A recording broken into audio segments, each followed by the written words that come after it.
All right, so welcome back to the Sept of the Hearthfire in beautiful, if frigid, Duluth, Minnesota, where a freshly scarred and now slightly more stable Charlotte is puttering around in an appropriate number of layers. Thankfully, high enough quality layers that she doesn't need 5 of them.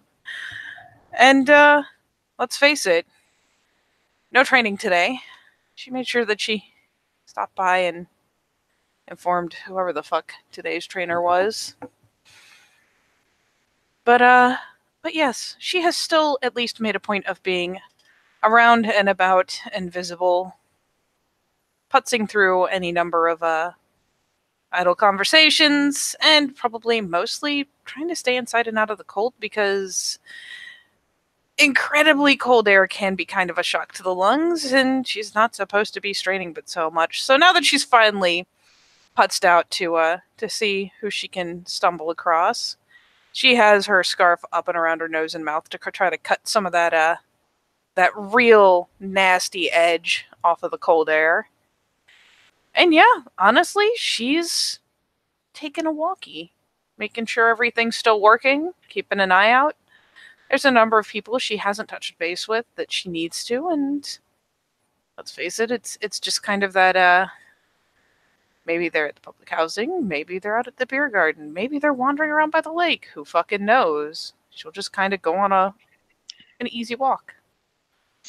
You'll probably see the entire ensemble of the Striders of the Ice Wolf there actually by the public housing. They're in like the common area. How fortuitous.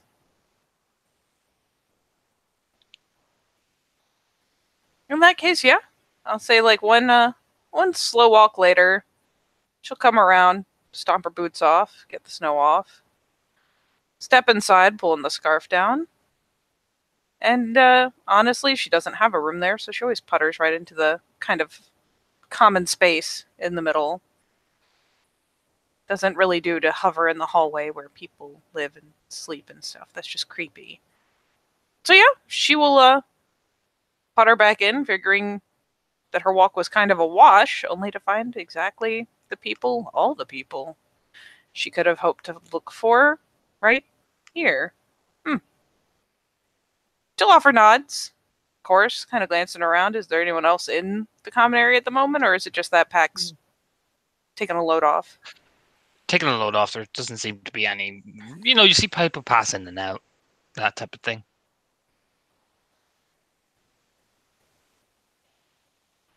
Yeah, she'll offer a nod to the group as she's kind of doing that thing where you try to get one shoe off with the toe of another shoe because they're wet and cold and bleh. And yeah, just kind of glancing over to the ensemble. She'll be like, "How's it?" Melanie will say it first. Like Abel just seems to be just kind of lazing down on the couch. He's not really talking to most people. And he will say, and Melanie will say, it's pretty good.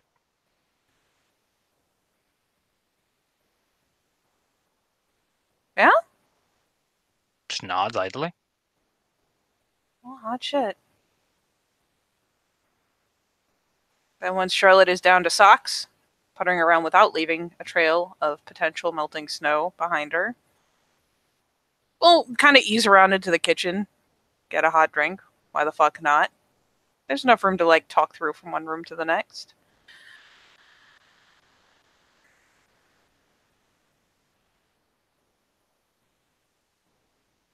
Though she admittedly kind of lambs up for a second on just trying to think of what the fuck to even say to people she hasn't spent time with in ages.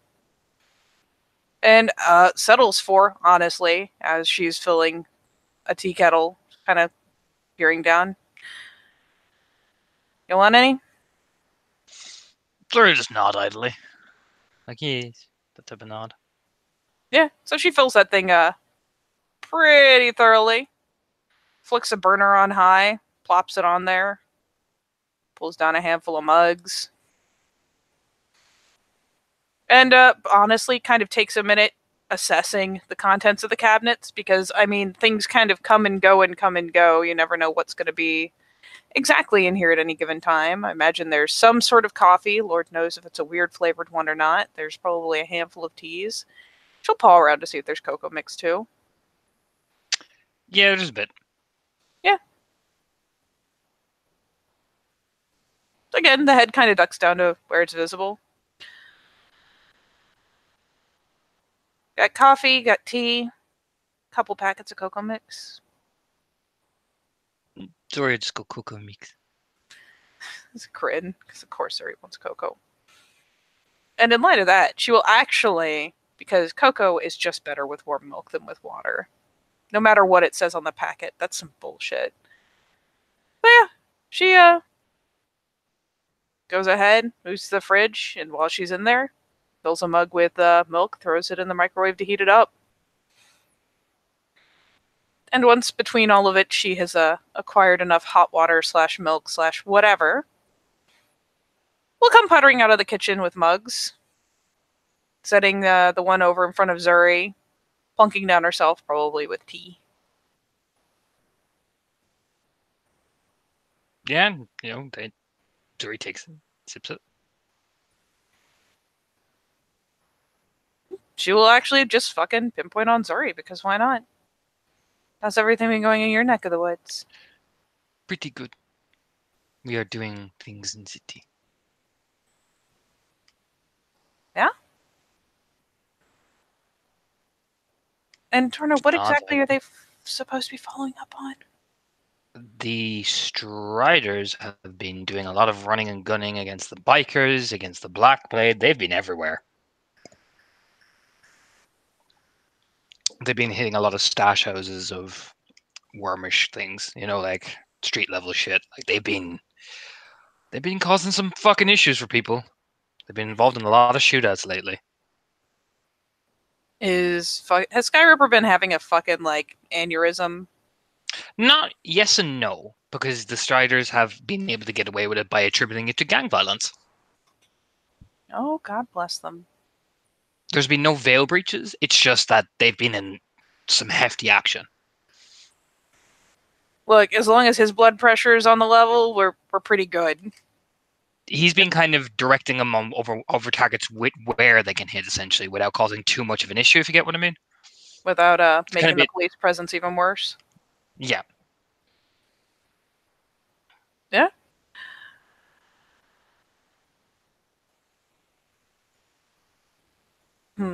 Yeah, she just kind of ran thoughtfully at her coffee, or her teacup, I should say. Personal proclivities must not enter this. It is tea.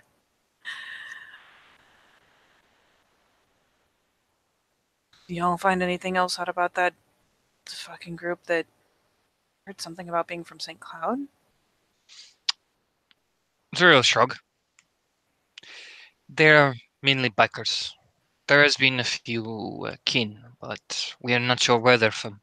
Shadow Lord mostly. But they have caused us no trouble. That much. Oh, that's good news. When they see us coming, normally they either attack or they run away. They can? Nods. It seems, if anything, they are noting our presence when we arrive. That's something. I wouldn't expect them to stand and fight against, well, a bunch of us. Shrugs. If anything, they look like they are watching, but we have yet to catch one.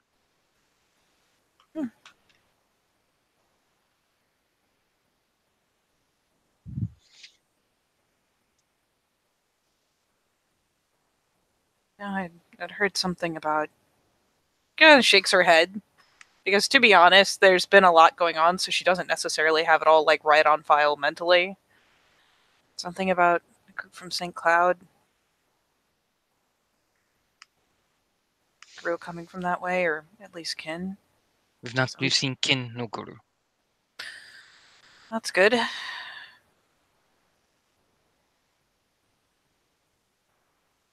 Yes. Shit.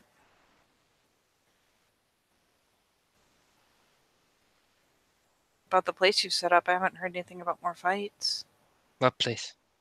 She kind of gestures off in the direction of the ruins of, or whatever it's called, of Colors and Happiness. No fights. People stay where they are. Just tucking her feet up on the couch at this point because fuck it. Most of your people do not visit there. My people? Not? Suppose not.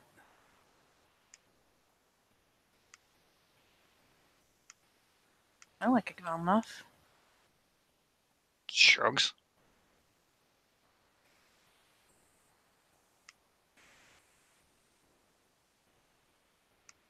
Just kind of glancing among the lot. What are they doing? This has been a very single person conversation. I mean, Cassie's lying there. She's got her headphones in. It's listening to some weird fucking electronic music. I've been putting the link in for you. Please give me it. Melanie's idly playing with some fucking bits of twine and various trinkets and knickknacks. She kind of has them on the table. She's fiddling with them. Abel again is lying on the couch. The plume of cigarette just whoosh up. You know what I mean?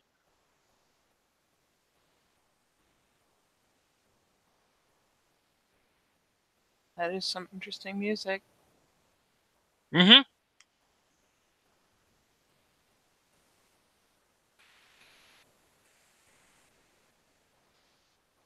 Yeah, like I said, some weird kind of electro type stuff.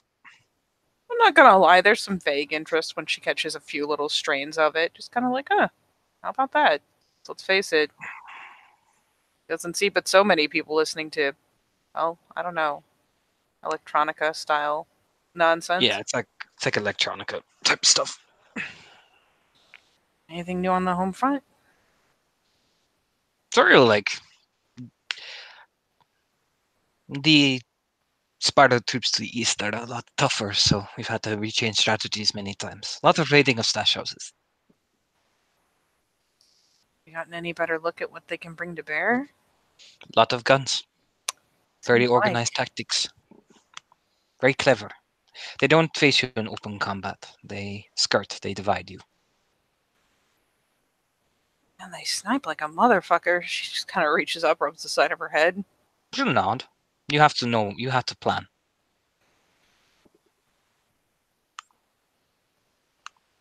Oh shit. And you've been able to get And at then their storehouses? we've hit one or two. Fucking impressive. They were not in the town directly, they were on the borders. Still, ain't nothing to, I don't know, sniff at. It's just shrugs, we do our job. Of course you do.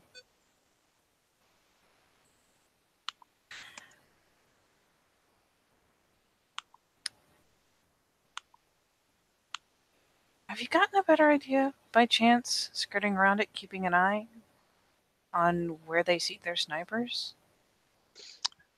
Depends. They switch.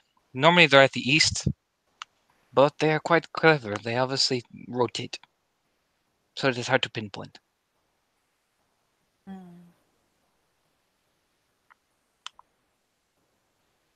Suppose sooner or later we're gonna have to roll in there. Not? Yes.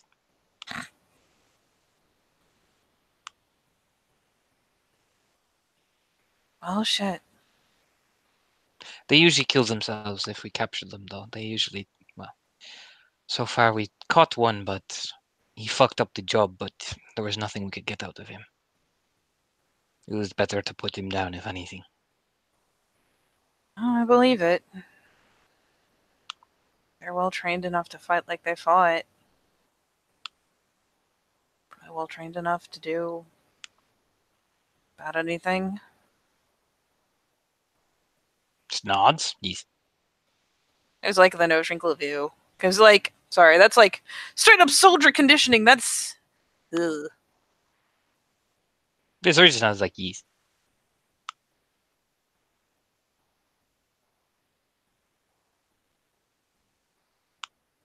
You know, if you guys are spending a lot of time out there, do you ever see the others there? Or is Which it others? just the other spirals? We've mostly seen Kin. We have not run into the Black Blade. We've seen him, but he is cunning. And we are told not to engage directly. Yes, he is.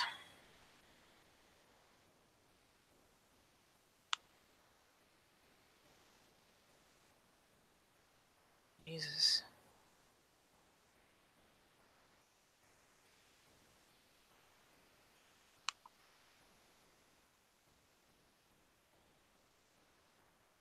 Well, shit. The risk is sounding bold. Is there anything you guys need any help with? All that? There's a smirk from all four of them. Shrugs. You're able. Ain't you got your own jobs to do? Yep. But we should do them first.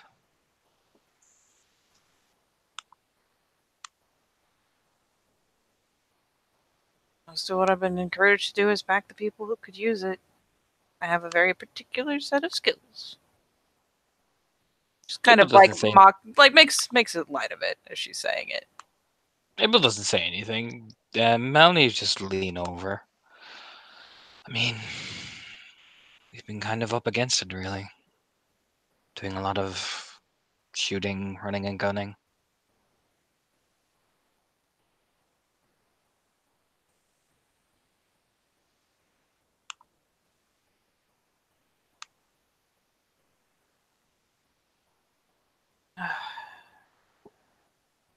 That's right, I'm beginning to wonder if the best way I could help isn't just to get a hold of some fucking gunsmithing tools. That would be nice. Trying not to slice my hand off. It's like a solid plan, and at this point, pulling out a new trick might make a big difference.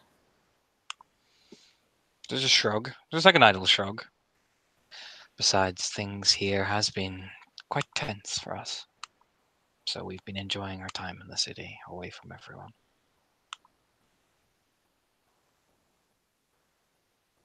Yeah. There's a sage nod. Yes.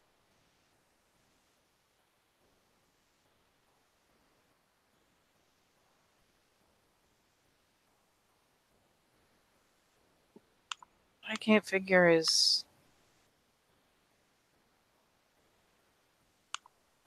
I don't know, everyone's hauling their asses trying to work on all this. You guys have been going, not gonna lie, into some of the more dangerous shit. Where's the recognition? Abel just gets up and walks over to the edge. It looks like he's just walking out towards the back door. It looks visibly annoyed, actually, as he's walking off. I mean, she'll shush and let him. Yeah, Melanie will look over. There's a bit of concern on her face. She doesn't follow him. She just glances his way. You know, it's that type of thing. Yeah, lets him do his shit.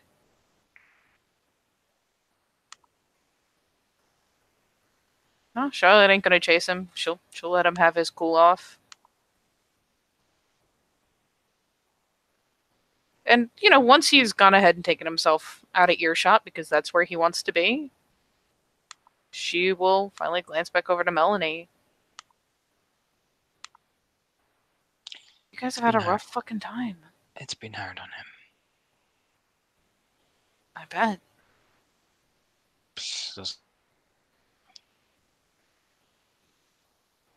I mean, I can't say I understand. I can say I can only imagine, but you guys have had a rough time of it. And I don't understand why there hasn't been more recognition for what you're doing. I think it's because we don't conform to the usual set of politics. We've got the recognition from the Wormfoe. He's always been helpful. But ours is an unsung role. We're not the Eyes of Valorine. We're not the Shadow Lords. We're not Artemi and her pack. We're not you. We're the workhorse.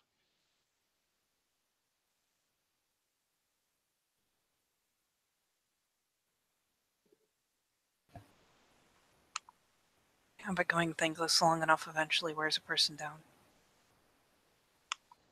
She just shrugs. I know. I mean, it's not thankless. We've been, if anything, we seem to be the Omega Pack, I think.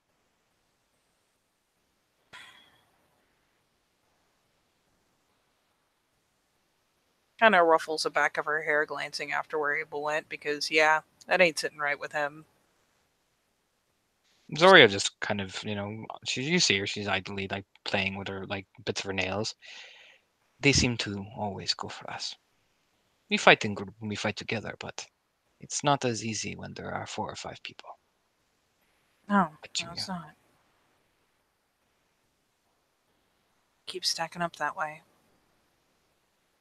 Nods. Yes.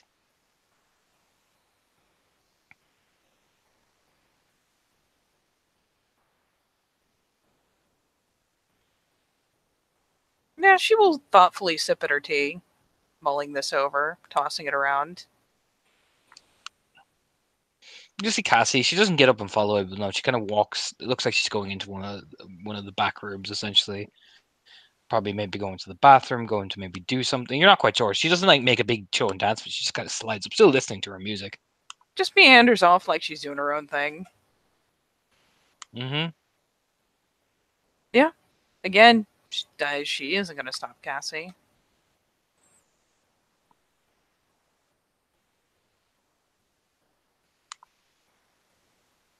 Still don't like the way it keeps shaking out. We're all well, and that is the main thing.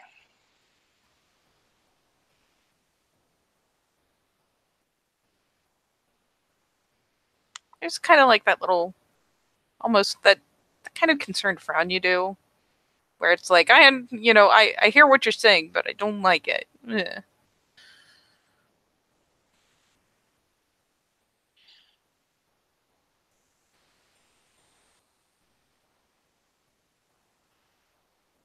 Well, I won't ask the same stupid question twice, but if there's any point where I can do something for you, or can just give you some backup. I will, of course, accept Nadrin's help. It will be hard convincing Abel.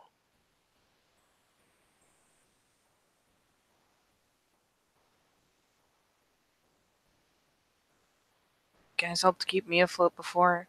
It's only fair to return the favor. Like I said, I won't refuse Nadrin. She kind of shrugs, but Abel has a lot of resentments in him. Zora does nod. Yes.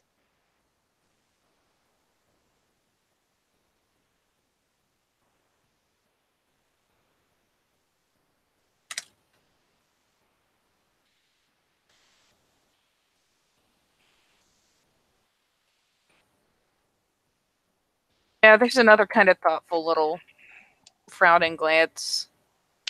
We've had our war wounds. Zoria, so she's watching the direction where Cassie went. She's just keeping an observant eye.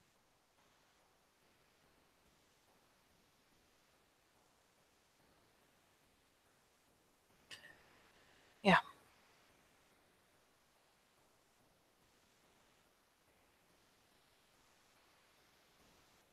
Zori gets up and she's totally like making sure it's obvious she's checking. It's how she does. She always does. The little owl poke. Like, go, boink, her head out into the hallway. Melon just sitting there idly playing along with her fucking trinkets and things.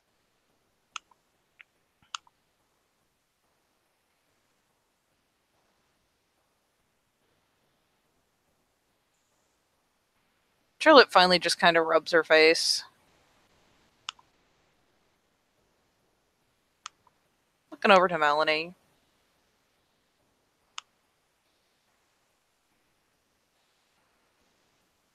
She'd look over. Is there anything you could say or do that would help him? Shrugs. It's hard when it gets pride has been shattered like that.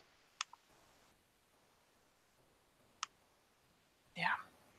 not exactly my forte, but I know he's excited about the gauntlet, but I worry. I fear a loss. There's only so much being kicked in the dirt you can handle. Especially for one. He is from a very proud family. And yeah. while he may be considered the renegade, he's still a get of Fenris. And he has taken on the alpha duty seriously and holds himself far too harshly since Column's passing.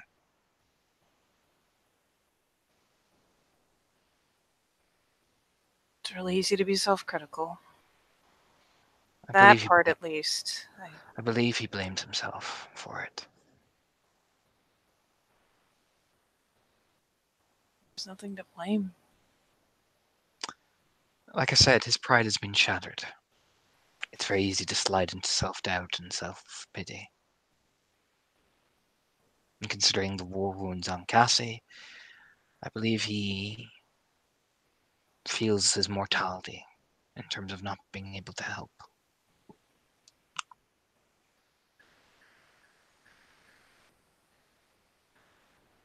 Feeling helpless ain't good for Get. It's not good for anyone, but it's really not good for them. Nods. I began to notice a trend after the bar fight where the Fianna bet him and Zori cheaply. Oh lad.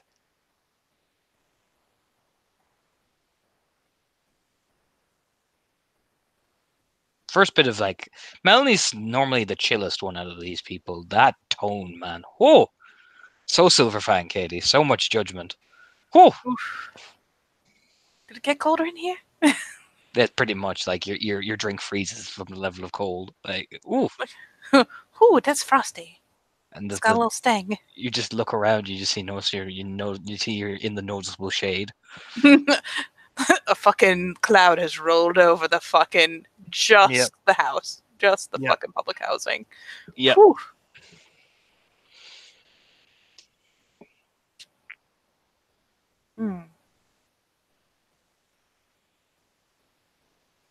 Well, the issue is long gone. I understand that.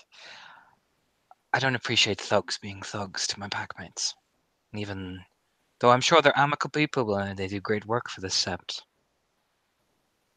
Looks over.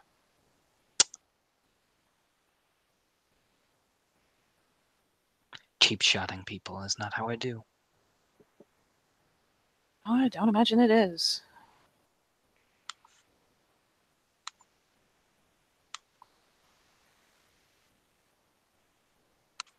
So let's just say I have a certain disdain for many of the children of Stag. Although some are quite honourable. The young Damon Lynch Krause boy, he is very respectful.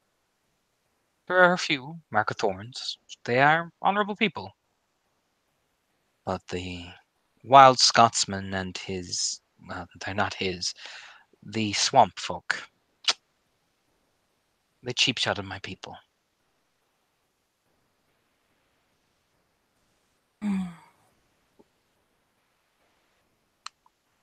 Jenna kind of scrunches her nose, remembering all of a sudden the cheap jump she got. And I fear that while Abel will enjoy the gauntlet, and he does, losing to someone after such a public display and seeing his brother be applauded, you can understand the psychology of it.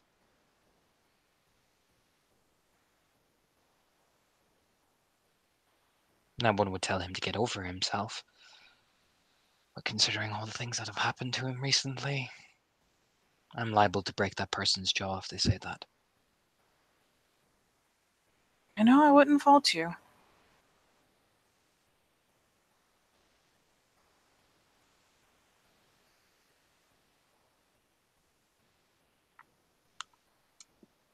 Just chewing thoughtfully on her lip.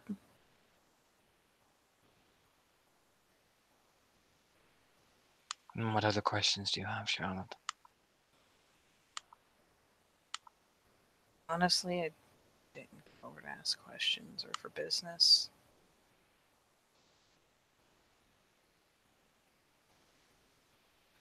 Not for anything in an official capacity, just seeing the trend. I like it.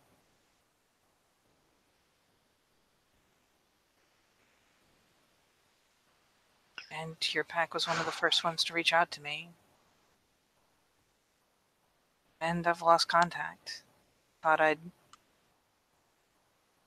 give space for one reason or another to some of you individually and into you guys as a pack. And Callum died. And they gave space so long that I feel like a stranger, and I hate it. It's the way it is, unfortunately. When you gain success, you forget the people who are around you to gain what you want.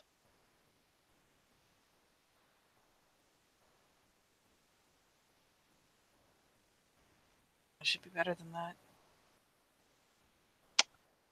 Not to coin Juno Trimbenson, but she said we should all be better, and it turns out that we're not like that.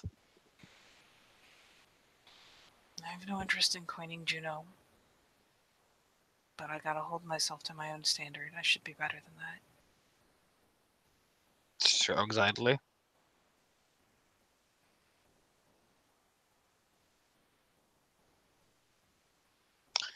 Your new Philodox does not seem to get along with mine.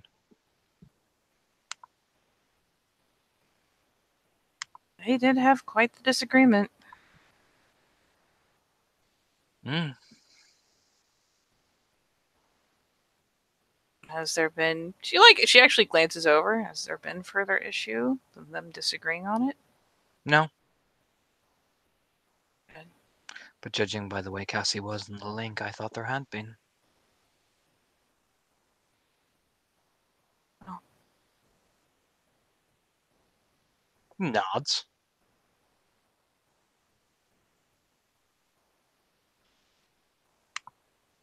I wasn't gonna let anything like that come to blows.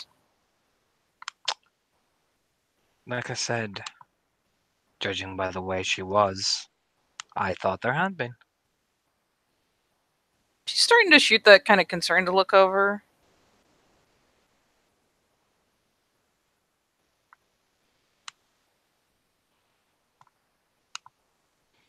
Cassie has endured a lot in her life, and she's a menace. Why I am considered unusual among my tribe to even pay her attention. She is my Philodox and my packmate and my family. I have put a lot of investment in her, and I have worked with her many times over. She has endured a lot and is still enduring. She is frightened, for her wound has made her seizures worse. And after receiving the blow to her belly, out of accident, it was a brawl. No one went that way, but a stray shot is a stray shot. She frightened herself.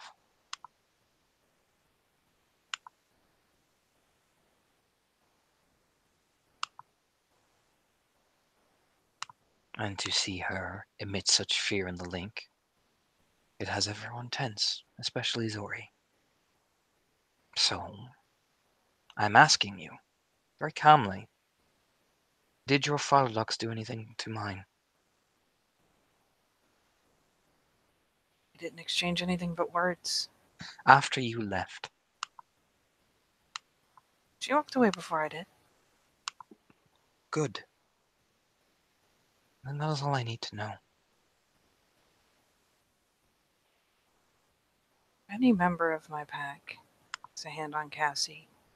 No, because I will bring them and throw them at your fucking feet. And hold them accountable for what they've done. There is a difference between doing something that your alpha knows and doing something that you don't. Do you have a link yet? No. Then you do not know.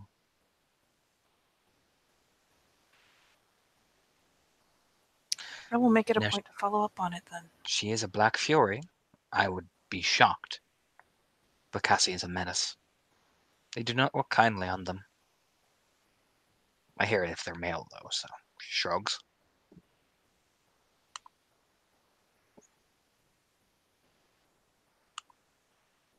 I'll give it due investigation. She shrugs idly. You do what you want. Well,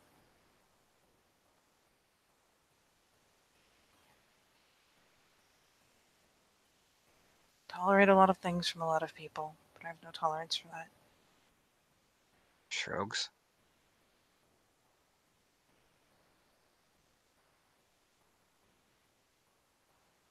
She's your pack. She's your responsibility, not mine.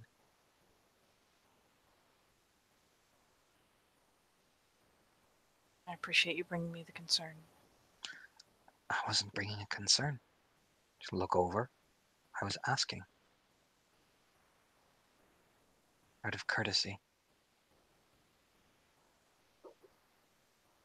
I prevented Abel from doing something rash.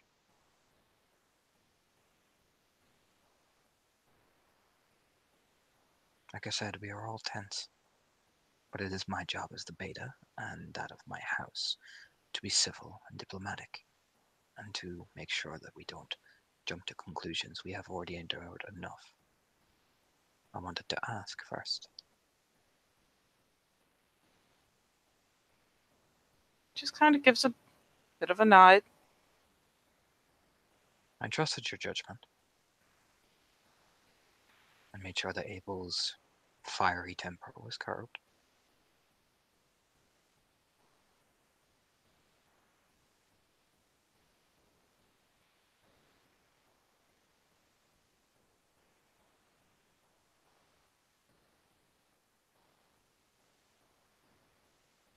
She takes a glance towards the window and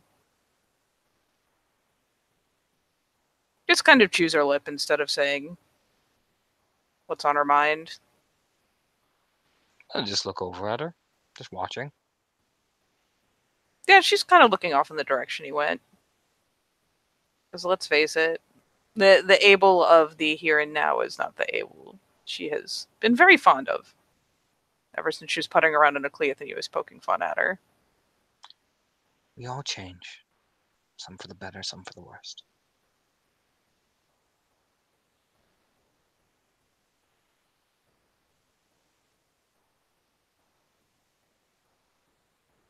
I don't like to see a destructive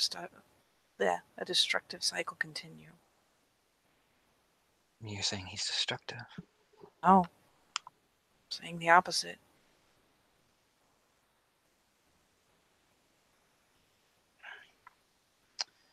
Sadly, I believe the cycle of what has gone on has hurt him and changed him.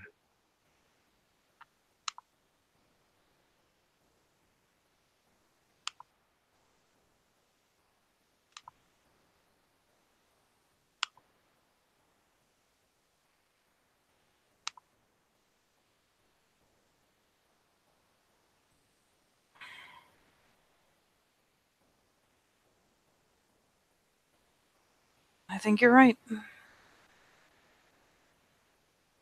It is the way of things. It's a shit way.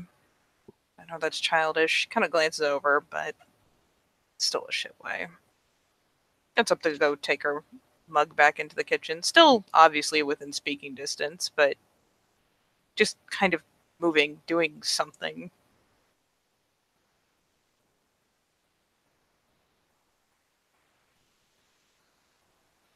And when she's finally plunked the cup into the drying rack, kind of meandered back in, just kind of pauses.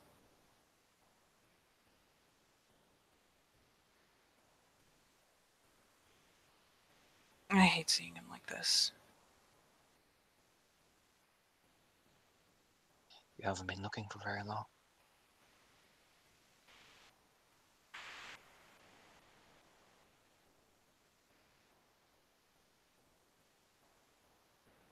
Noticed. Should have said something before it got this bad. People often say that. I don't mean to sound bitchy. Just throws her hands up. Feel It's like you're. hard to have people in your head constantly. Feel like at this point you're well within your right to be bitchy. I'm not pushing some kind of rank gap in the fucking public housing. Not with just us in here. finally just kind of clambers over, plops on the couch, kind of glances over People just often curiously at what she's fiddling with. seems to be like bits of. She seems to just be making something. It's like it's in a sort of later stage. You're not quite sure what it is yet. Seems to have a stem and all that type of stuff.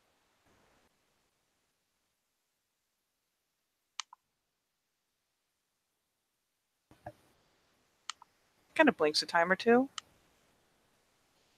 thoughtfully for a second.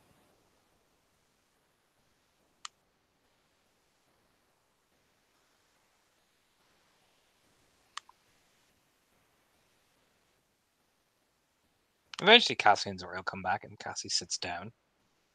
So with the headphones on, Zori just relaxes back down, just eases down. All right, I'm going to ask you a question once I make this roll. What's up? Because I'm going to peony Zuri because she's the easier read. Especially when it comes to Cassie. Yeah, she is. Oh, Zori Bay. She's a sweetheart. But she's definitely the easier read of the two of them. But had as much shit to hide. Or hide from. That's only 2, maybe 3 successes, but how relaxed is Zuri actually? She's a bit tense, a bit irked. You know, not irked as in like Cassie pissed her off. It's just she's just a bit annoyed about something. You can see it. She's just like, you know, her hands are freshly washed as well. You know what I mean? Cassie just smiles at her, and she will smile back. And Zori's like, you know what I mean? It's that type of way. Oh, really? Zori eventually get up, and she obviously looks like she's. You've seen Zori do this about 1,000 times. She goes out and she stretches. You know what I mean?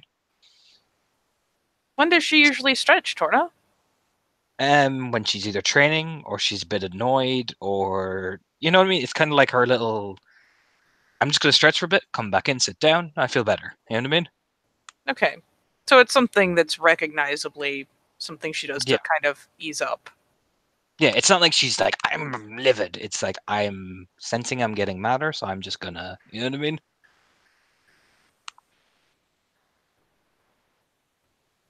We're just gonna take this down from a 30 to a 10, it's that type of thing, you know? Mm-hmm. Way before it hits 100. Yeah.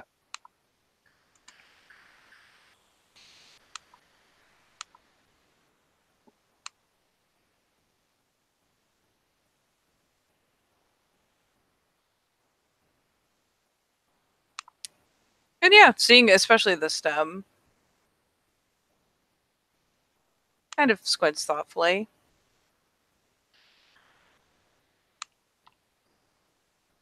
At the risk of asking a really out of left field question,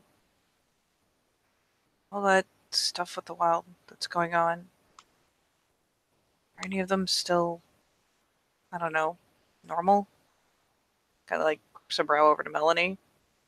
Yes, depending on where you are. You think if normal ones moved, it would fuck with this balance and spreading thing? Depends.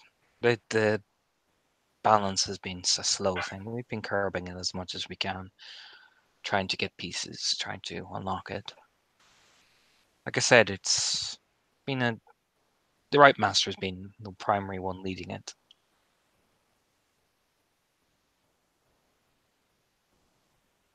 Discovering the root of the infection and making sure we can cordon off areas of it. Suppose in the end I'd have to talk to him first, but probably best. He'll have a better explanation than I would. I've been mainly focusing with my pack. That was what I was told. No, of course.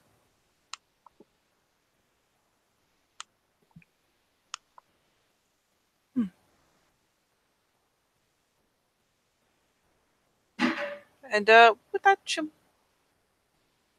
kind of glance over at Zuri. She's coming back from her stretches. Glance over at Cassie.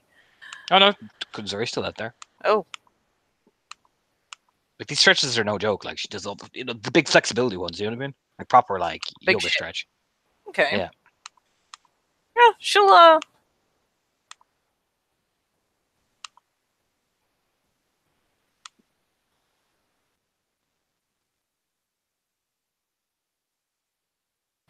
Sorry. She'll thoughtfully ease up and actually go into the kitchen, root through the fridge, see what kind of like meats and cuts and whatnot are in there. There's a She few. might go bring something with her if she's gonna go. And yeah, she'll find something that, doesn't have someone's name on it, something that's for use. You'll actually see Yeah. Melanie when she's finished with whatever she's doing. Mhm. It is a flower essentially made of various bits of twine, bits of like idle bits of metal, bits of like various like quirky little things, and she'll reach over and just plonk it right in the side of Cassie's hair. Aw. She tucks it in, you know what I mean? So it emits an even bigger like shine because it's made of like tiny bits of like tin and stuff like that. Yeah. So it shines off Cassie's snow white hair. Aw.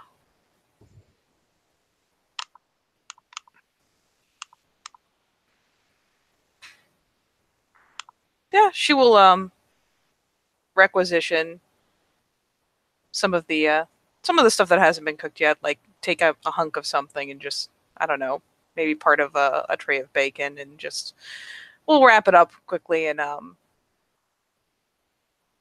some of that plastic wrap, just so she can carry it around without it leaching grease into her pockets or whatever. Because this is an interesting thought I've got there. So I'll just put this in my pocket. Have me a little walk in a minute. Yeah, glance over. Does Cassie seem any more at ease, or is she still just in her own little world? Or is she actually engaging now? She kind of blinks a bit and she'll like offer a smile over at Melanie, but it's like, Melanie just interrupts it for a split second, you know what I mean? She doesn't seem like not happy. She kind of leans into Melanie, you know what I mean?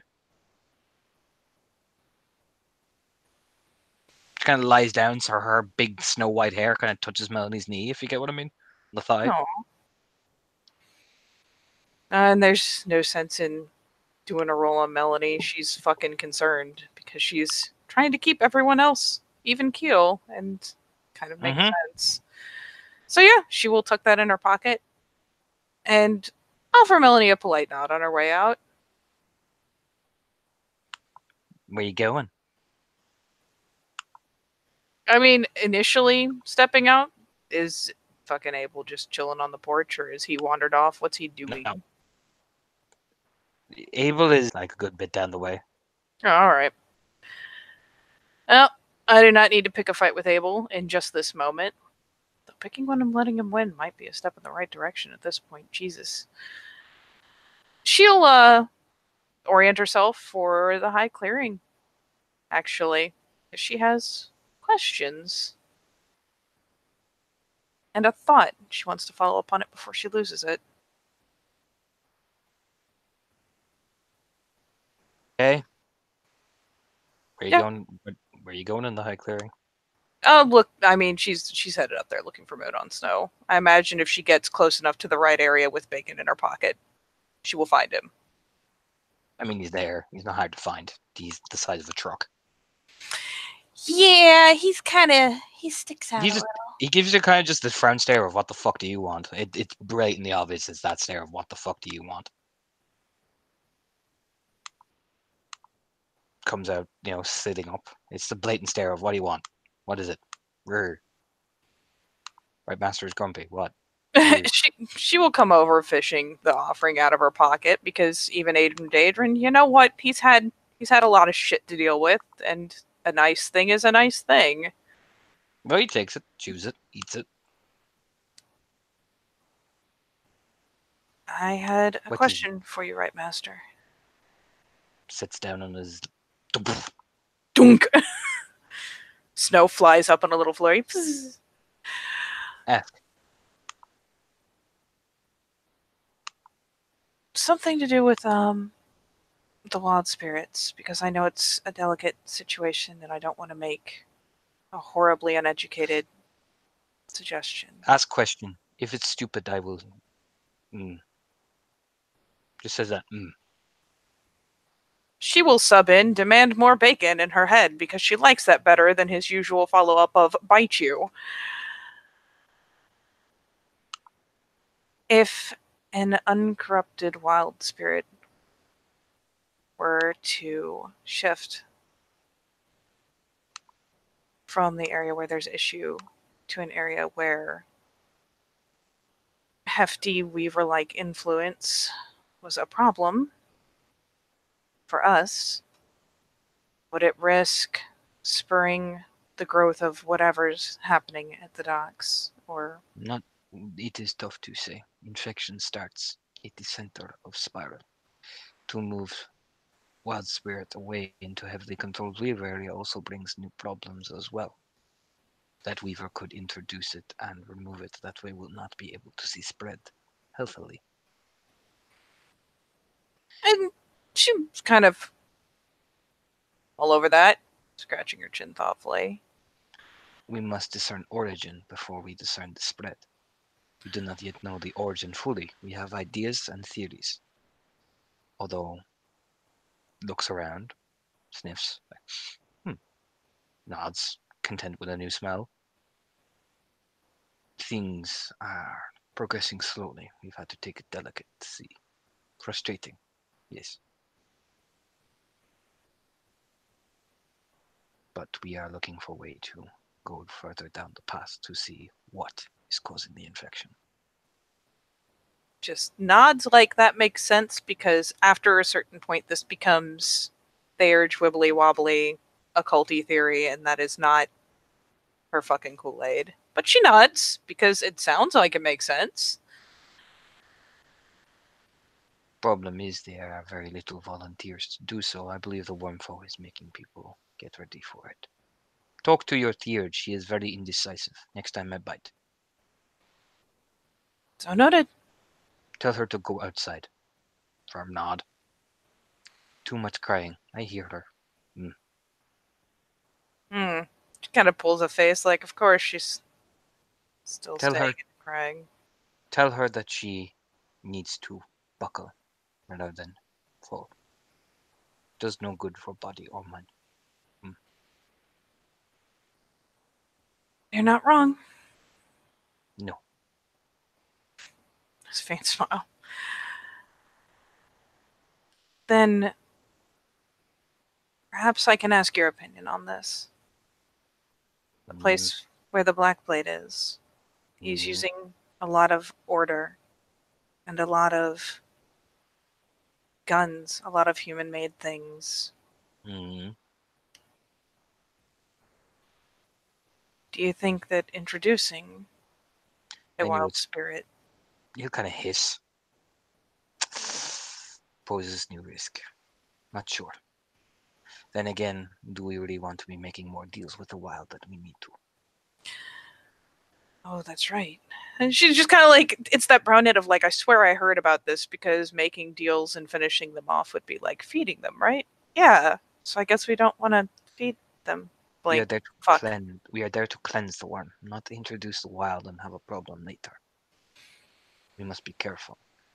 We could definitely use natural spirits to mess with his guns, to mess with his things. But introducing the wild is like introducing a locust. It will work. The crops will go. But every year it could come back and take the crop again and again and again. Food is spoiled. Wolf does not survive if food is spoiled. This is a very good point. I appreciate your willingness to explain it to me. You are not Theurge. You must learn how to be explained. Otherwise, lessons and wisdom are not important. I am not silly two-leg. I explain what I do, and if you do not listen, I bite. Then you will know. She just nods, because he ain't wrong. It's such a it's a very get offender's answer. It's a very get of Fenris and a very lupus answer. It's pretty much on point on all three angles, really. It was just a thought I had while I was talking to someone. Because if we could throw them off their game even a little bit, could mean there is taking a risk, and then there is taking a risk that will benefit but will reap what we are. and a wild spirit is a step too far. What you're proposing is a good option, but is it worth the consequence? Spirits are not merely a tool like a gun. They are living things. They grow. While introducing a wild spirit would mean it grows and potentially throws things out of whack. Introducing a natural spirit Yes. creates fewer potential issues. Nod as if you just answered it all by yourself. Like, Yeah. there you go. She's just See? nodding along like, okay, I got this. Reaches up and pat like the big fuck. Like he's in lupus, so he's the huge size is the thing. Yeah, he is. Reaches up with the paw and just donks you on the forehead, like there.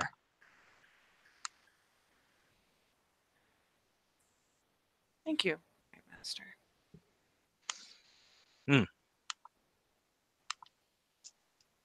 Yes. They mentioned you are going for Harrier. Yes. Nods. Respectable totem. Not Fenris totem, though. Shakes his head.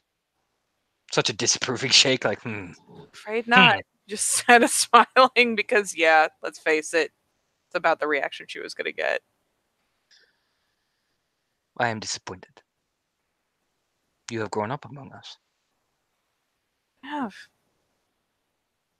And yet you take a Silverfang. And she finally plunks down, almost like you'd expect, like even something he'd recognize as kind of a student pose, sitting cross-legged, because he's the right master and she's fucking not. If you know something that would be more suited for what I wish to accomplish with my pack, I'd be happy to hear it out. Plunk. You seek peace. You seek order. You seek to highlight peace between tribes. You seek these things. There is a tribe among the Fenrir totem that chooses the same. Yes, sir. While many of the wolves often lead the charge, you have Sea Drake with her powerful of the sea. You have Fire Drake who brings gold and plunder. You have the great wolf himself. You have Ratatosk, quick and cunning. You have Hafran, reliable, steadfast and surviving. There is Snow Queen, proud like a great mountain, as harsh as a cold wind, but she is interested in hospitality, in furthering what you are. We use her in our conflicts with the pure tribes. This is how we made peace. She represents peace in preparation for war.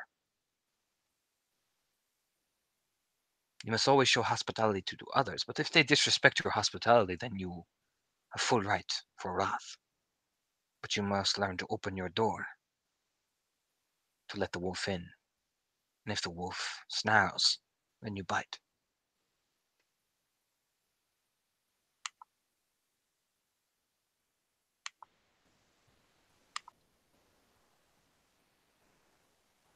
May I ask why you think this is wiser? Besides,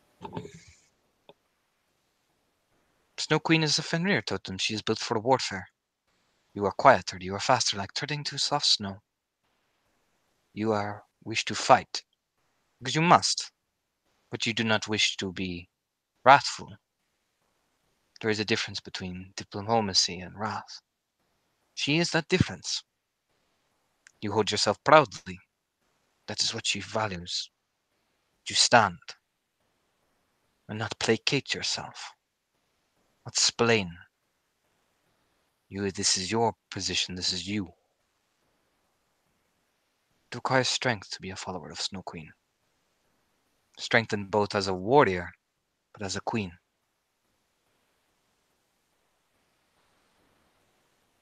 she asked the very frank question because, let's face it, it's the point. And you think she would have me?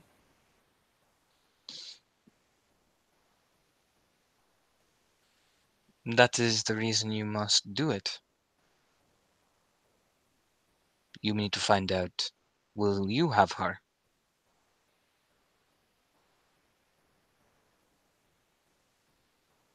Here's a thought line along the lines of, gosh darn cryptic ass there shit. Duh.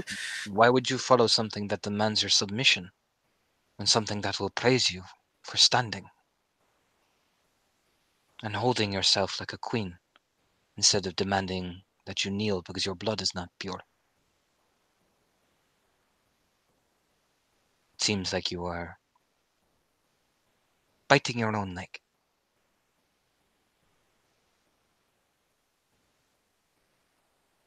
Value the insight. Just does the And I think I'll have a good long think on it. Thank you. shrugs, plops himself down as if he's going back to sleep. Yeah, she'll pick herself up, dust the snow off her butt.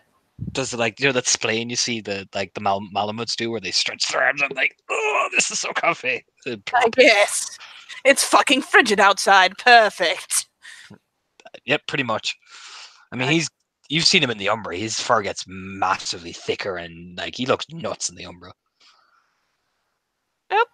Oh, it is time to leave the Nice Right Master alone. He has been surprisingly helpful. Let's say he yawn, those big teeth. You know what I mean? Lies back down. Yep.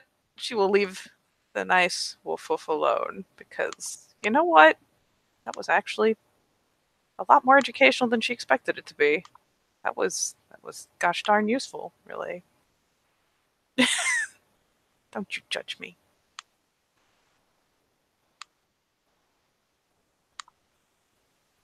What you doing, buddy?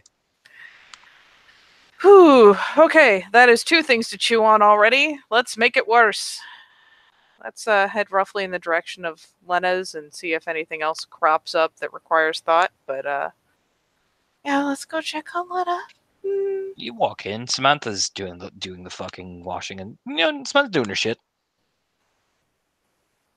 Samantha gets the same respectful nod that she always gets because, god damn it, she is a woman that deserves some respect. Sure, it will be a good time to take her shoes off at the door. Lena's sitting off in one of the side rooms.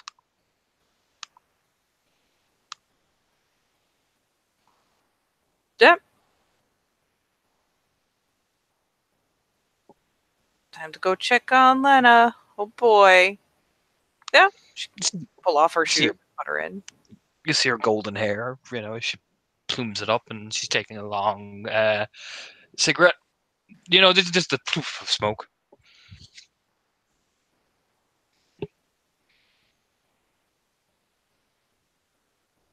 Hey. Hello. Find a place to plop herself down, I assume. How you doing? I'm alright.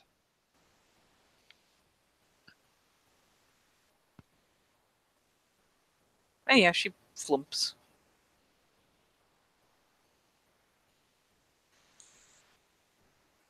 That's alright. Does the obnoxious lean. She kind of looks over at you. Just an eyebrow raise.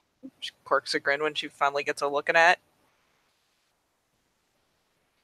My nose. My nose is alright? No, I said only alright. Oh. Just nods idly. Hope that all of your appropriate parts and pieces are alright. Couldn't say the same for Lily, could I?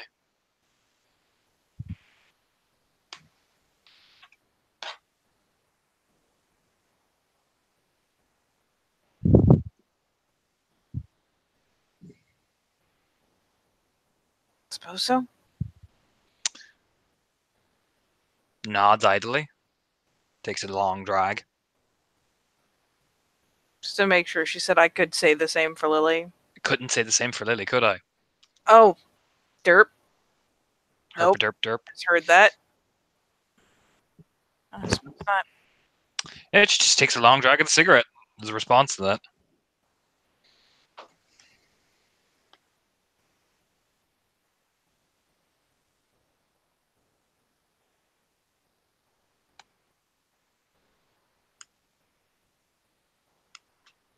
I suppose you have a personal opinion on that. What's the point? Takes a drag. I don't know. Sometimes it feels better to yell it at someone or say it. I did ask. You obviously didn't think my opinion or my decision or was worth it, so like I said, I have no opinion on it. No, obviously, because I was the only one involved in that decision. No, but I already have yelled at Junkyard and I am not in the mood to yell.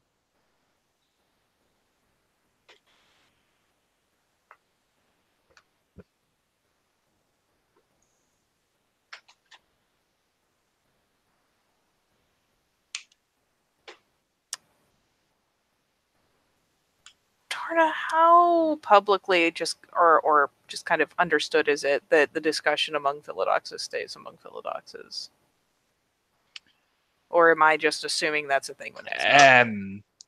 You can assume it's pretty private. You can assume she yelled at Junkyard at you as well. You know what I mean? Just on principle, essentially. Yeah. Not necessarily because she knows exactly what was said. Yeah, no, she probably had the exact same talk with Junkyard that she had with you.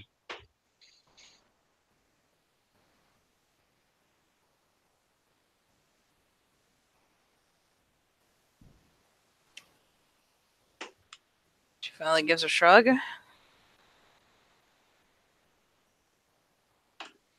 Clearly, though, it didn't matter.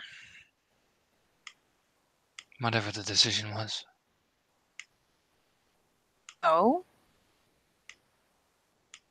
I'd want to be punished, but clearly your council thought it fit to punish Lily.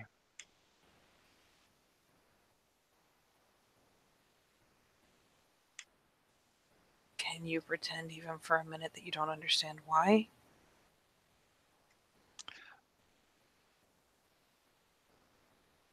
The eyes narrow, she looks over at you, and she takes a drag.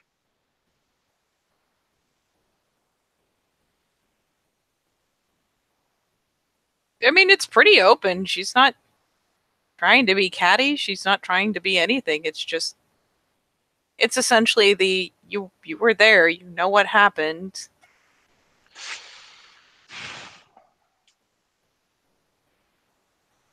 I can see you have your opinions on it.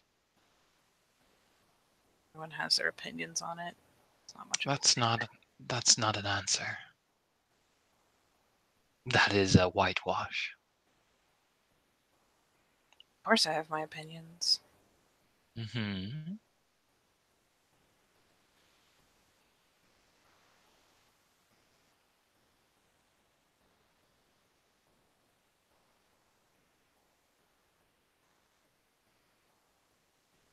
And in the end, considering the gamut of what was offered in suggestion, I'm not going to say that we came to the wrong conclusion. Just twitch. I see.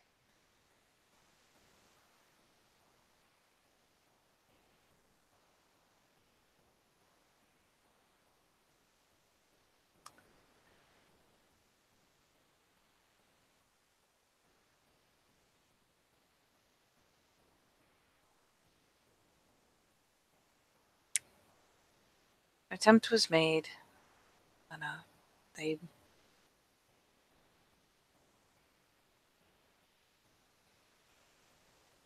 In the end, the decision came down to the actions taken. Yes. Of course. And the true catcher had to make sure he broke her by doing it.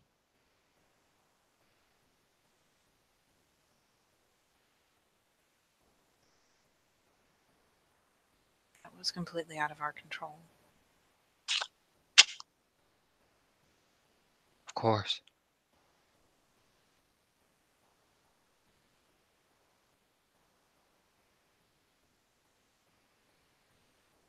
She finally just kind of throws up her hands. What would you have me do? I'm not asking you to do anything.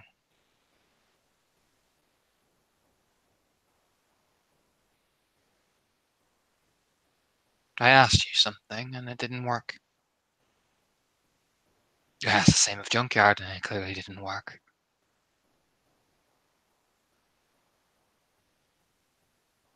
I'm not asking you for anything.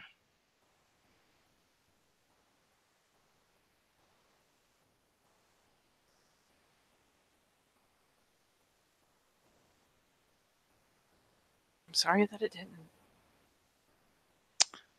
I am used to letting my family down.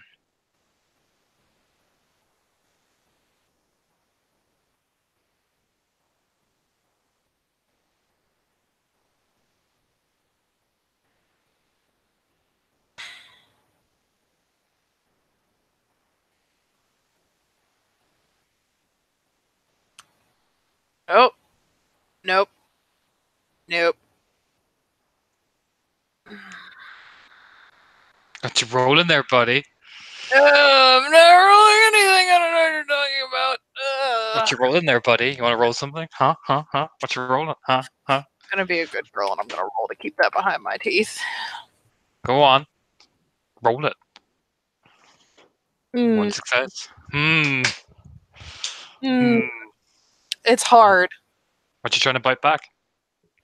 It's not actually anything mean. It's just Two. Peony you. trying not to pick a fight. That she doesn't Is it? imagine the reception will be that good. She looks over. You have something to say.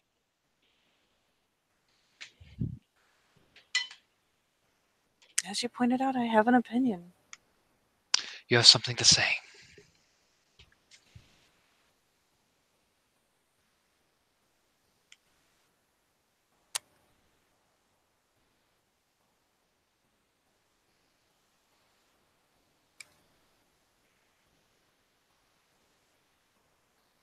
Hmm.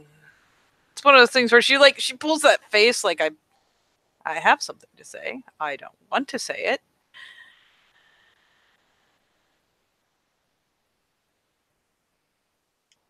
I think rather than being accustomed to letting your family down, you're accustomed to blaming yourself.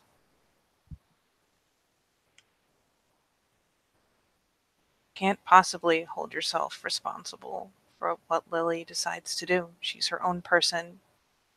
Blaming yourself takes that away from her. She is who she is, and she'll do what she does. Is that what you tell yourself about Juno then? You look over at her. The eyes go cold.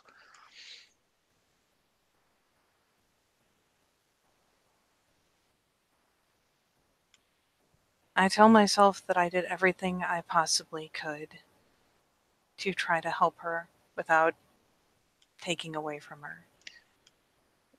It must be fitting, seeing as neither of them are your family. Neither of them you raised. Neither of them you have sacrificed for, the way I have. It must be easy to just dismiss it as and you did the best you could. Would you say the same of your own family, Charlotte? Could you really sit there and tell me that?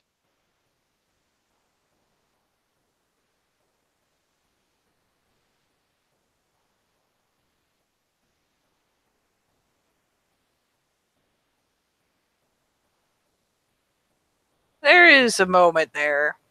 And actually, it's not the hitting on family. It's suggesting that she didn't sacrifice for Juno. There's it just slightly brushes a nerve.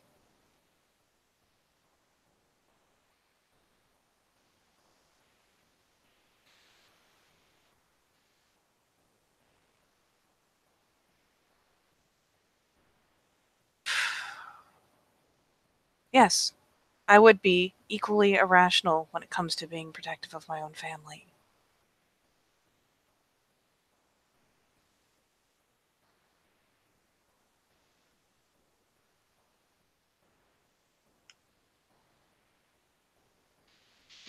If my father or mother did something that brought something down on their heads, I'd be angry about it. Even if they were in the wrong, I'd be angry about it. Of course I would.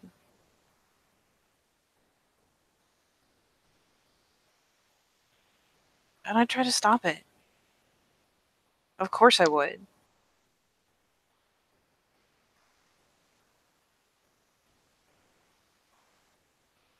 Bet you can sit there and tell me.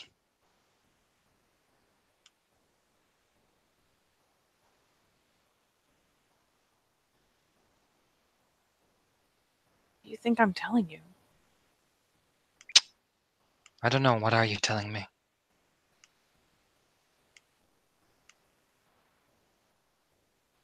She just looks over at her.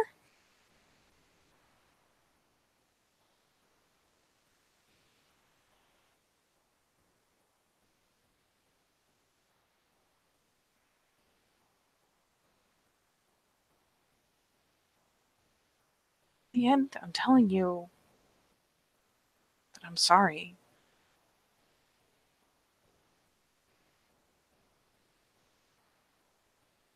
But in the end, it wasn't my choice alone what was done. Or Junkyard's. And even if two of us came together and suggested one thing, we wouldn't have had majority.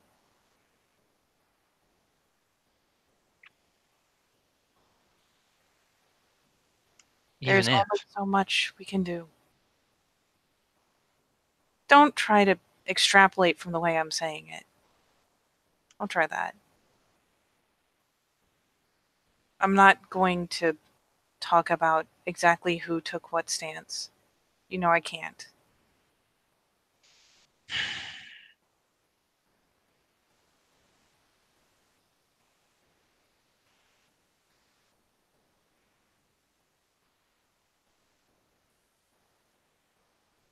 It's the only reason I'm using vague terminology in the first place. Hmm.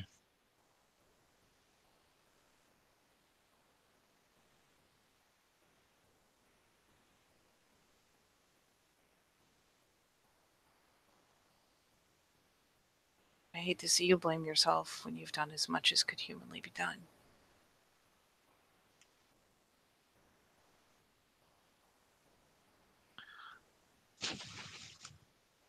She takes a drag.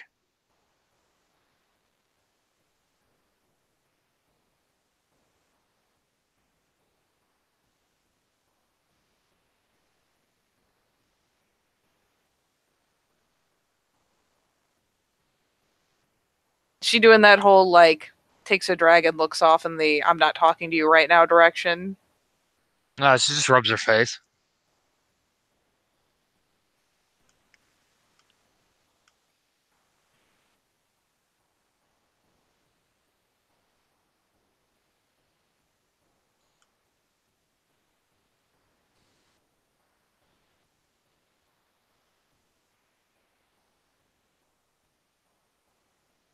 And I suppose it doesn't do a lot of good to say I don't like the way it was done either. I'm sure everyone got a good laugh at my family like they always do.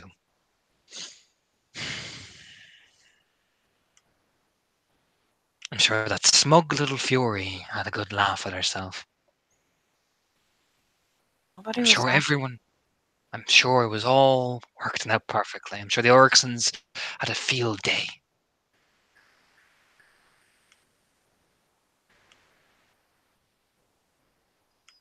Well, my family has crawled through the dirt again and again and again.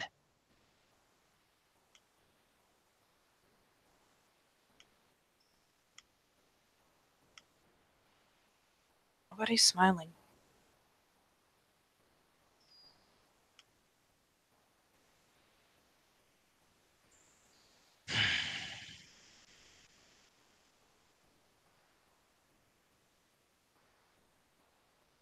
I haven't seen a single person looking smug. Hell, the only time I see people looking happy anymore, she kind of gestures, is at the gauntlet. Because for once they're not thinking about it.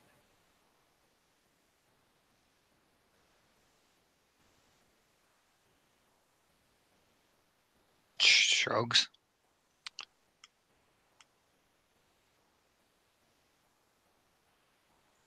Perhaps I should take up your pack's advice then and run away. Quirks a brow. Oh, you heard them. Perhaps I should stay indoors all day. A lot of good that's doing them. Yes, well, she just cracks her knuckles. It's very easy. It's very easy for all of you to just wash your hands. I'm washing my hands.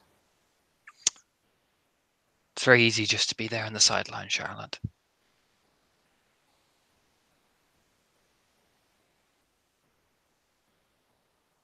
I wouldn't call a place on the deciding council in the sidelines. You're not a get, No, I'm not. and then you won't understand. No, I guess I won't. No matter how much I ask, no matter how much I learn, I will never be a get. No. No matter how much you judge us.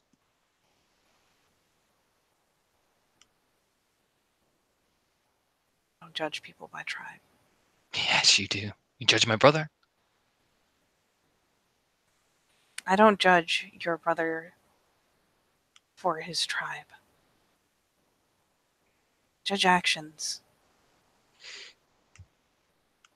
Fist clench.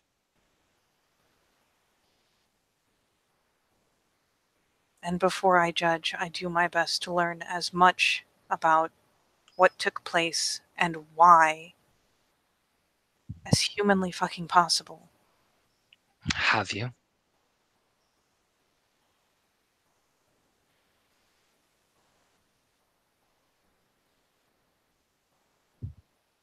Unless there's more that you're willing to tell me than you have in the past? Yes. What is your judgment of my brother then? Before I tell you anything. I already told you. Make judgment based on knowledge. If there's more to know than I know already, then I can't very well make a fair judgment. I suppose you sat down with Marcel. Suppose you listened to all the orcs in perspective. No. I had, in all the time that I've been here, I think I have managed to have about half a conversation with Marcel.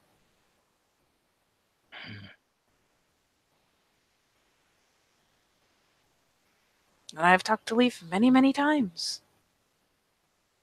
But not about him.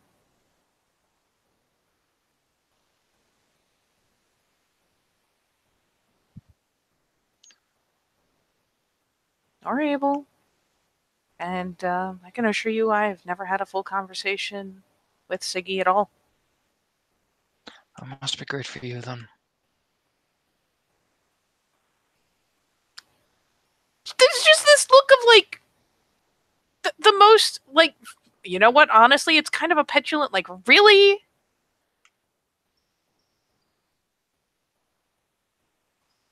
What?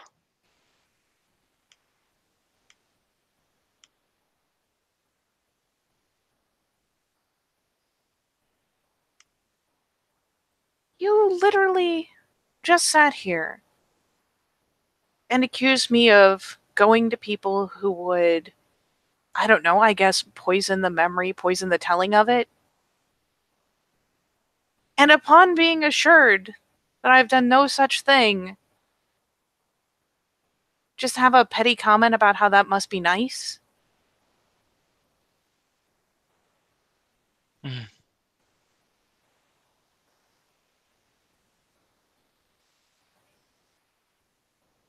If there is more that you are willing to tell me about things that happened, I would really like to talk to you about some of what I saw.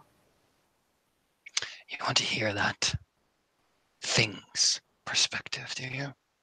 A traitor? I've seen that thing's perspective. Doesn't mean I take it as rote. That doesn't mean I take it as balanced. But I've had to see it. That traitor that murdered my brother. Murdered my niece. Tortured my nieces and nephew. Corrupted My other nephew.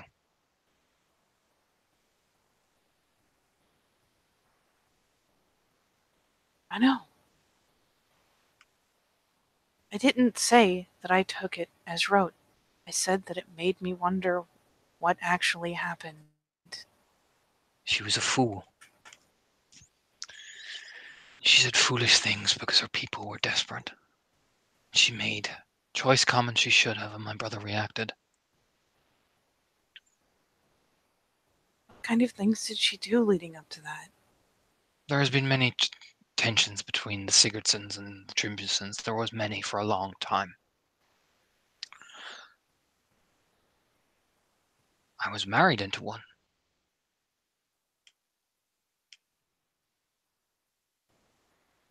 She nods. You've told me. My father came back on the wedding day dead from a border dispute, assisting them, or so the stories went. Do you doubt it? Earnestly?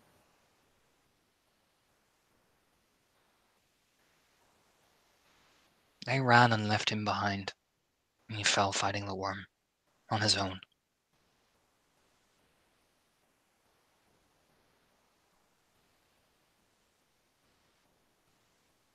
Do you know that?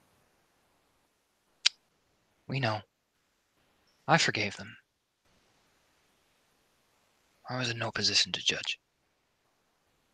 But my brother and sister held on to that, and as many of our family did.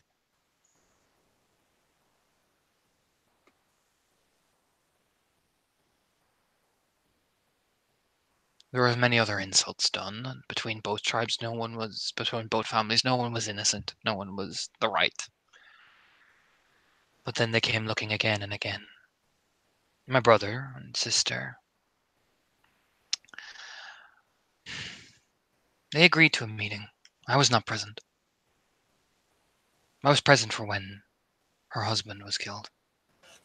And that was after saying that our father was weak and should have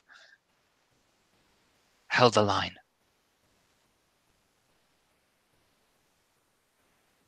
There's a bit of a stiff line on that. My father, Ivan, was a very noble Galliard.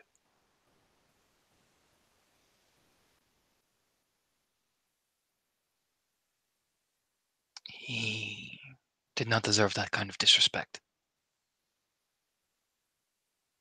One thing led to another. I tried to stop Ajax while Maria leapt. My brother frenzied and ripped that poor man apart, trying to get at her.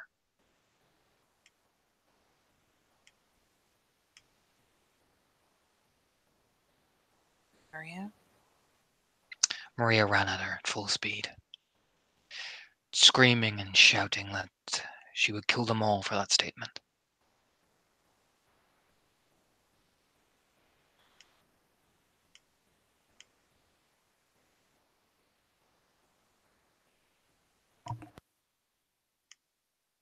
I was away when I heard about the meeting.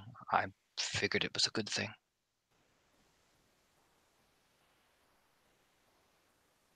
I don't know what happened. Well, I do, but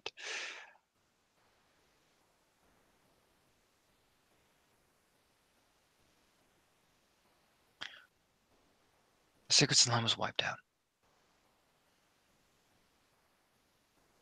I do not know where. I know your friend Alistair is looking into them, and perhaps I will tell the tale fully to both of you.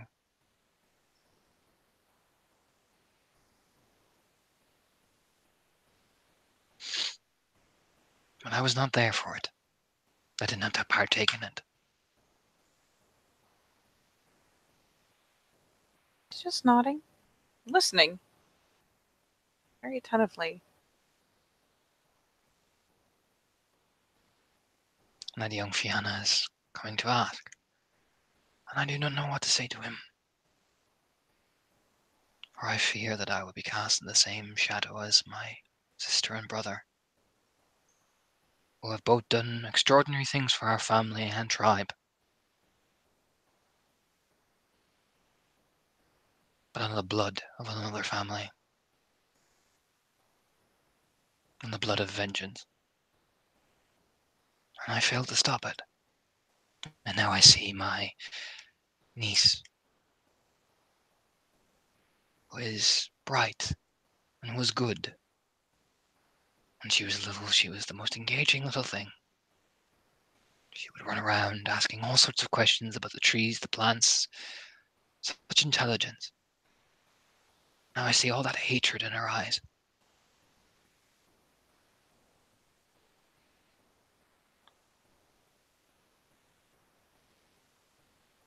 I will tell the story of the fall of the Sigurdsson clan with you and Alistair, but I will tell you another one.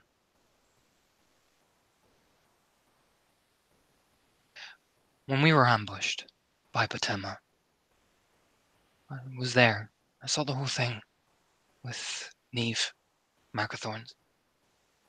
We all rolled in the pack together.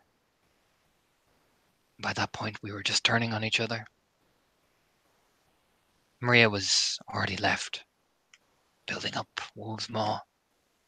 She had no interest anymore. She was purely for the ambition of her people, as she always had been. But Ajax still believed the line and the oak is strong, and here in Minnesota is where we'll be the strongest.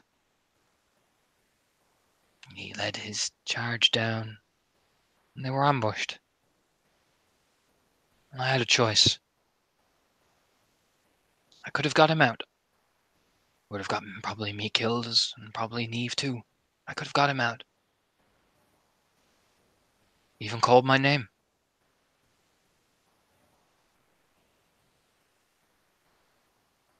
We were already heavily wounded at that point. We had lost our Philodox and our Galliard.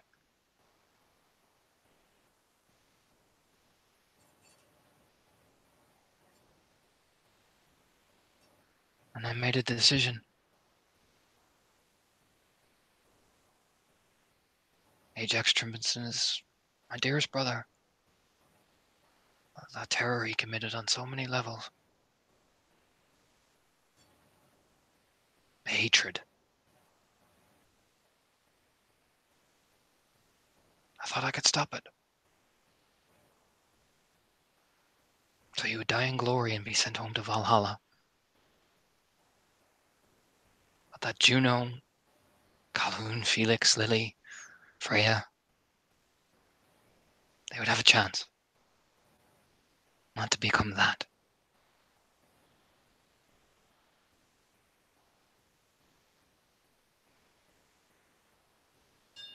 So I picked up Neve and I ran.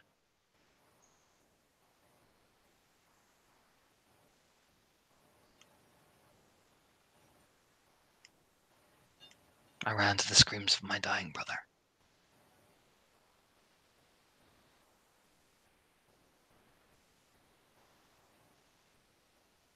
I left his world, his followers, his ideology of a dread wolf.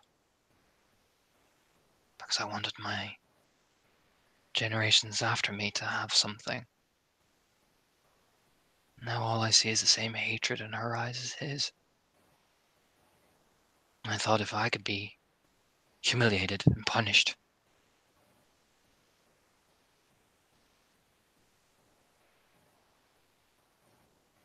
the hatred wouldn't sow in her even further. To know somebody just sacrificed himself for her.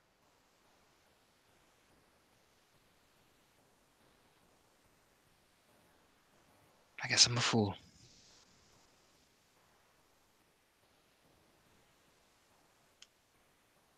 It doesn't make you a fool.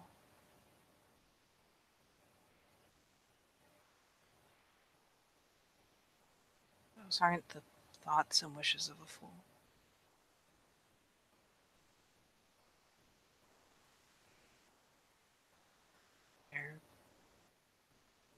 She finally kind of gives a helpless shrug. They're the thoughts and wishes of a mother.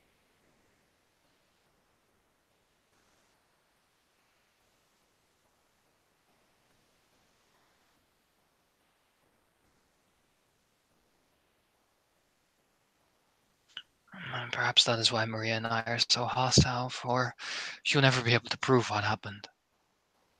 Neve will never speak of it. She knows I left him behind.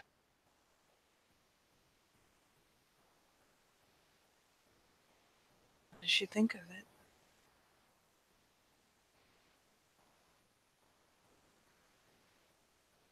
Rubs her face. Knowing that it means her life and yours? Maria? Huh. No. She would have had Ajax killed a long time ago. There's a blank? Because that is not what she was asking, but that is one hell of a fucking answer. Maria will do what is good for our people and our family. She will step over whoever gets in her way.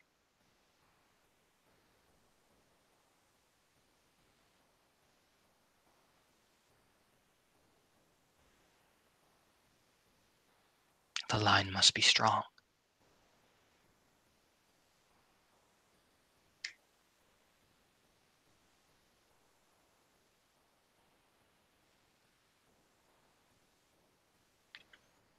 Say that Charlotte is pulling a bit of a expression. Probably be a bit of an understatement. Lily is just trying to adjust in the world that she was born into. And is given the same hatred and same devotion and fanaticism that we were all given.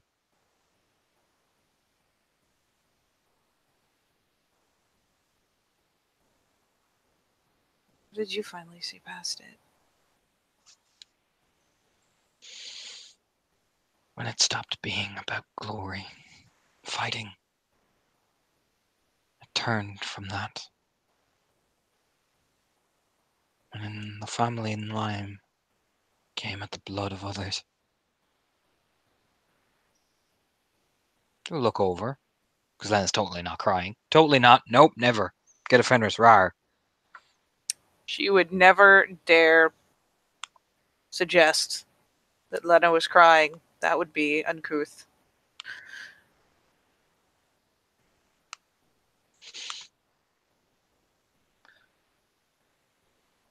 When the stars fell, and they murdered them all.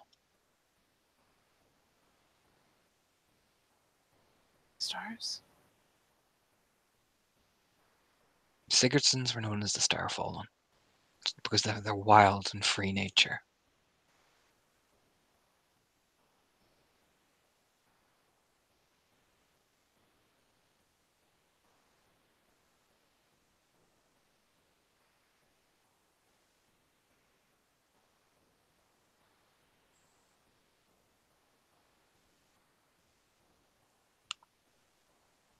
There's another really strong pause as Charlotte weighs. Because, let's face it, Lena could really use even tentative good news at this point.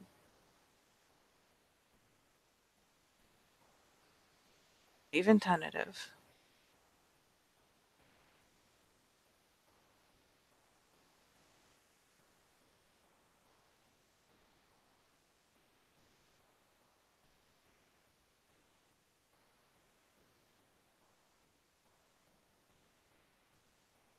And it's one of those things where she starts fishing for words, for a way to phrase it, for a way to put it, because let's face it, she's seen Lena cry before, but it's shocking. It's a lot like seeing her mom, like imagining seeing her mom cry, which again is one of those things that is very rare and very jarring, because you think your parents are immune to the world until they're not.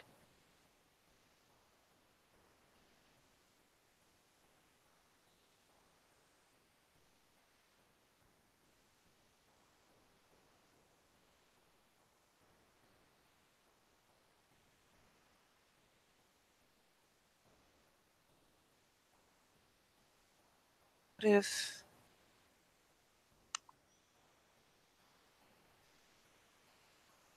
what if there was even one left? And just one. smiles almost bitterly. There probably is.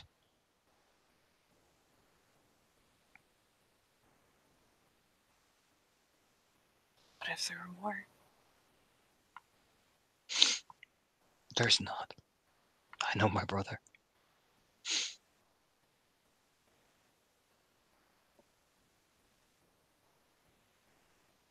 I told you I was 100%, but pretty damn sure there was at least one. She rubs her face. There might have been. Like I said, I have an idea, but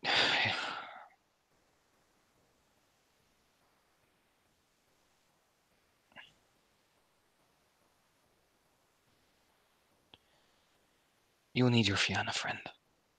Yeah. I promised I would tell him. And seeing as you two seem to be thick as thieves.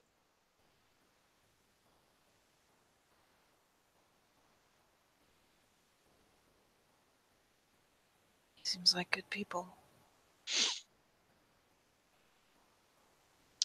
I imagine he thinks he is. And if he's just trying to be, a step in the right direction, isn't it? Shrugs.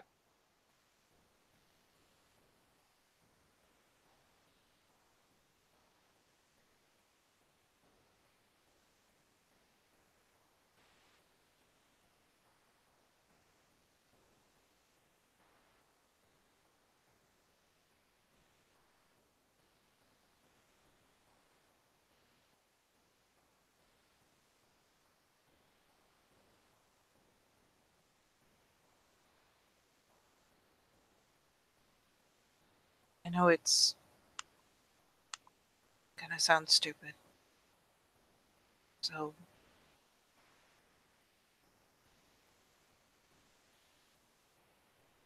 don't laugh at me, don't spit on me for it, but as much as I've seen some of that hate in Lily, what it's worth, I'm not giving up on her.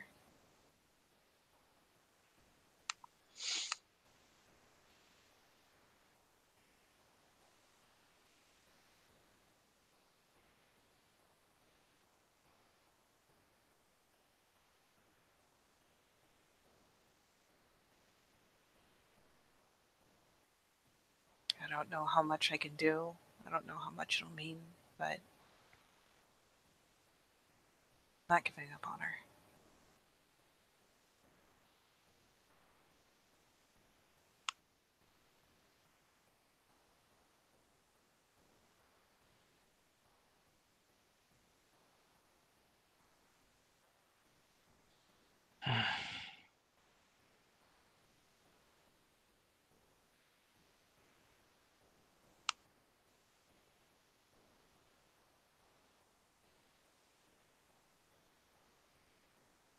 She's gonna be studying the expression that she says it.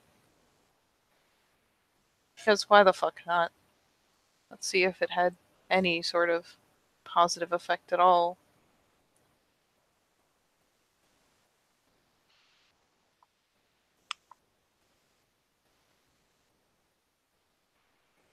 It's a crap roll.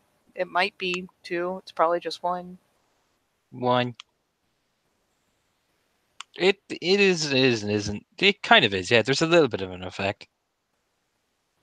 You can definitely feel like, that's appreciated. It's not a lot, but it's the best she's got. It must sound fucking ridiculous coming out of a glasswalker, but it's what she's got.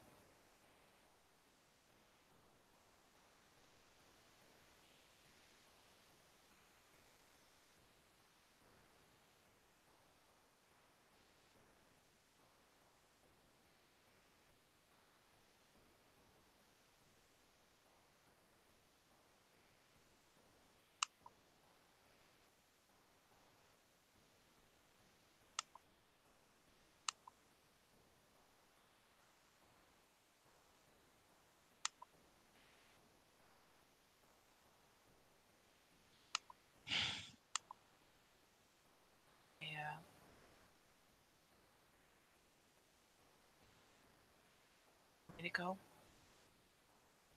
Whatever you wish.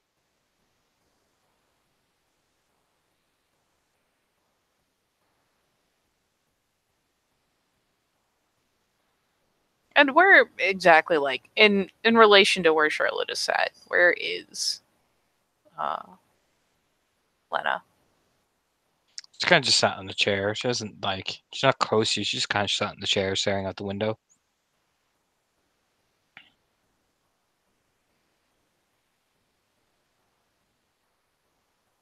And she'll ease up some, kind of pull herself up.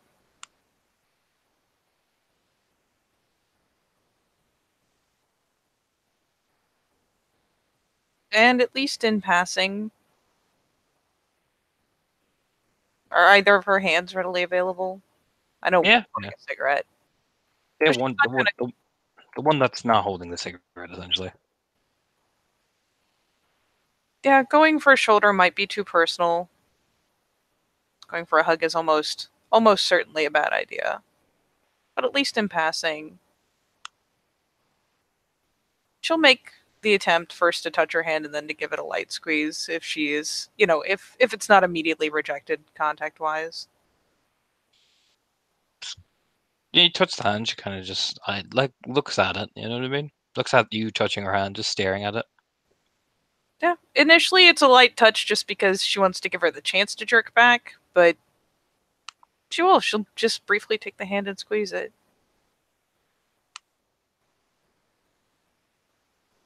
I mean it.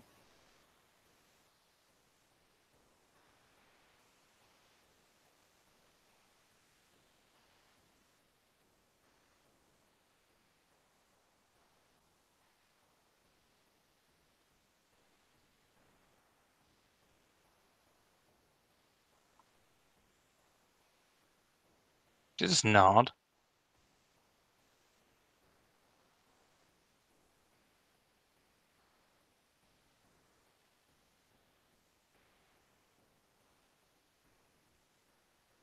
It's as stupid as it sounds. Here, if you ever need me.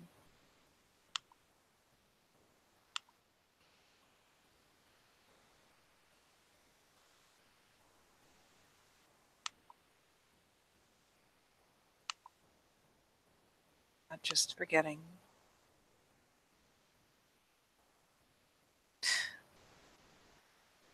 All you had to do, trying to teach me, forgetting what you've done for any of us.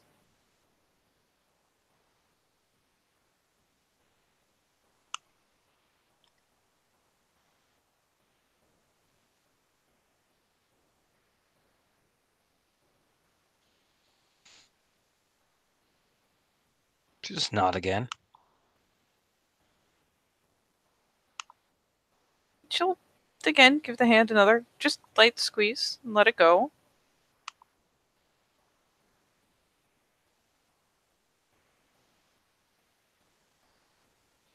Kind of put her towards where she's taking her shoes off. Start like nudging them around with her feet so she can slide them back in.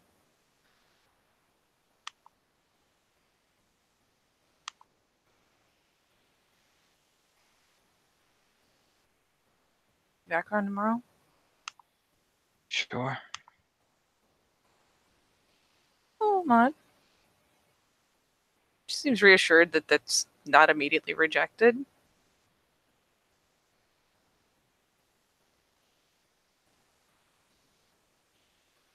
You want me to stay? That's up to you.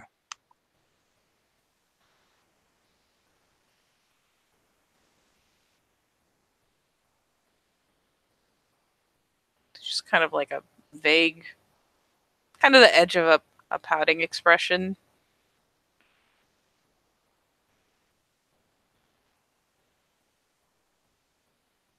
And it defeats the point of asking. Nudges her shoe with her foot.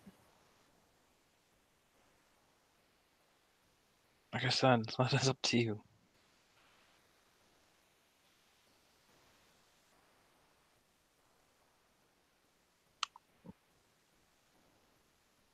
What do you want?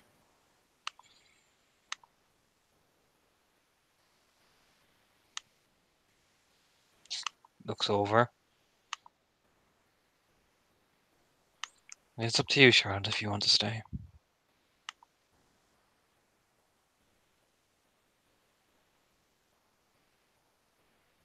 Finally kind of putters over away from her shoes again. A very dedicated non-answer.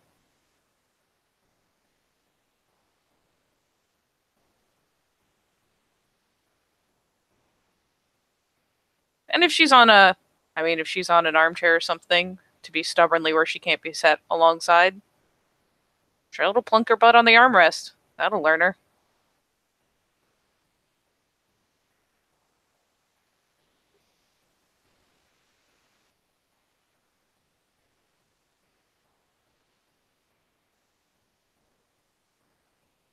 Kind of studying her reaction, essentially, trying to see. Trying to figure it out. Doesn't stop you.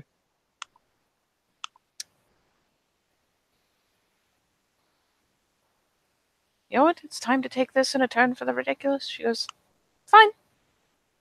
And kind of spills across her lap. Like, the same obnoxious way she splays around at Skyripper's place, really. Just splays on her like a fucking obnoxious teenager. I'm staying.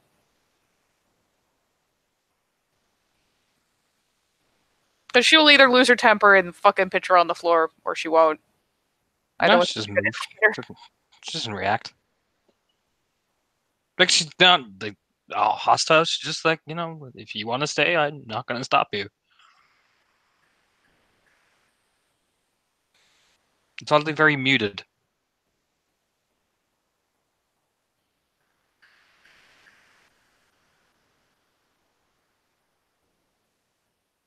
So yeah, she splays across her lap. Fuck it. And tucks her hands behind her head against the other armrest. So what's your plan for the rest of the afternoon? Cut the window? Yeah. That sounds boring.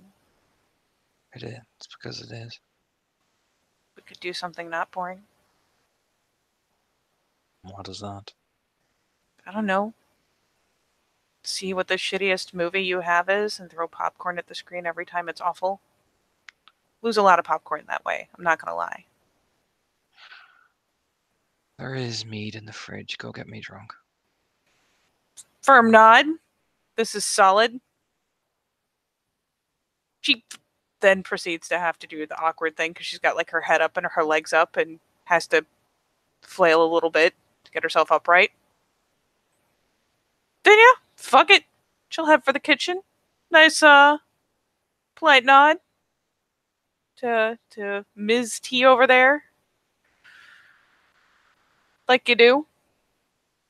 And yeah, just pokes her head in the fridge, snags mead. Yeah. And yeah, fuck it. She can talk to Undergrowth later. She will hang out with Lena and drink with her. She probably won't even create the illusion or the dishes of bothering to grab glasses. They're probably just going to drink out of the goddamn bottle. Yes. Yeah, she's going to sit around and get drunk with Lena and do as many stupid things as she can coax her to do to try to get her out of her funk. Yay. Do you want to eat their butt? You want to eat their butt? Yes.